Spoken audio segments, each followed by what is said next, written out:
జైల్లో ఉన్న వల్లభనేని వంశీని వైసీపీ అధినేత జగన్మోహన్ రెడ్డి కలవాలని భావిస్తున్నట్టు తెలుస్తోంది. విజయవాడ సబ్ జైల్లో రిమాండ్ ఖైదీగా ఉన్న వంశీని రేపు జగన్ పరామర్శిస్తారని చెబుతున్నారు.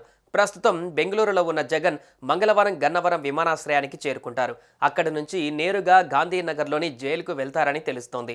అయితే వంశీని కస్టడీ పైన ఈరోజు కోర్టులో విచారణ జరుగుతోంది. విచారణ కోసం వల్లభనేనిని పోలీసుల కస్టడీకి ఇస్తే వంశీని జగన్ కలిసే అవకాశం ఉండకపోవచ్చు.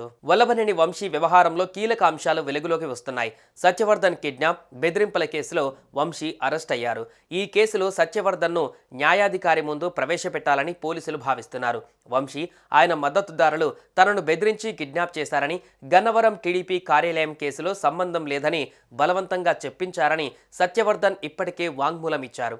ఇదే వాంగ్మూలాన్ని సిఆర్పిసి 164 కింద న్యాయాధికారి ముందు చెప్పాల్సి ఉంటుంది. ఇక ఈ కేసులో వంశీ అరెస్టుకు ముందే పోలీసులు పూర్తి ఆధారాలు సేకరించినట్లు తెలుస్తోంది. సత్యవర్ధన్ను కిడ్నాప్ చేసి హైదరాబాద్లోని వంశీ ఇంటికి తీసుకురావడం, అక్కడి నుంచి కారులో విశాఖ తరలింపు, కోర్టుకు తీసుకువచ్చిన దృశ్యాలు సీసీ కెమెరాలలో ఉండడంతో వాటిని పోలీసులు సేకరించారు. తన భర్త వంశీకి ప్రాణహాని ఉందని ఆయన సతీమణి చెప్పడంతో జైలు అధికారులు బ్యారక్ వద్ద భద్రత పెంచారు.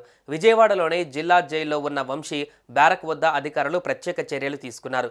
భద్రతా చర్యలలో భాగంగా వంశీ బ్యారక్ వద్ద పరదాలు కట్టినట్లు తెలుస్తోంది.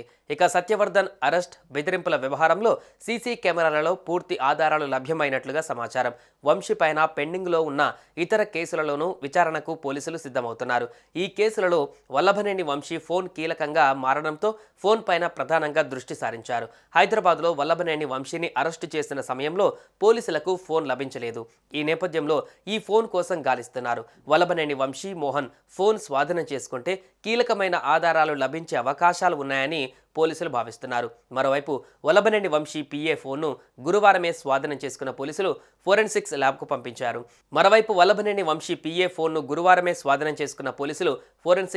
పంపించారు. వంశీ ఫోన్ కోసం హైదరాబాద్లోని రాయదుర్గంలోని ఆయన నివాసంలో 2 గంటల పాటు పోలీసులు తనిఖీలు నిర్వహించారు. అయినా కూడా ఫోన్ ఎక్కడుందనేది తెలుసుకోలేకపోయారు.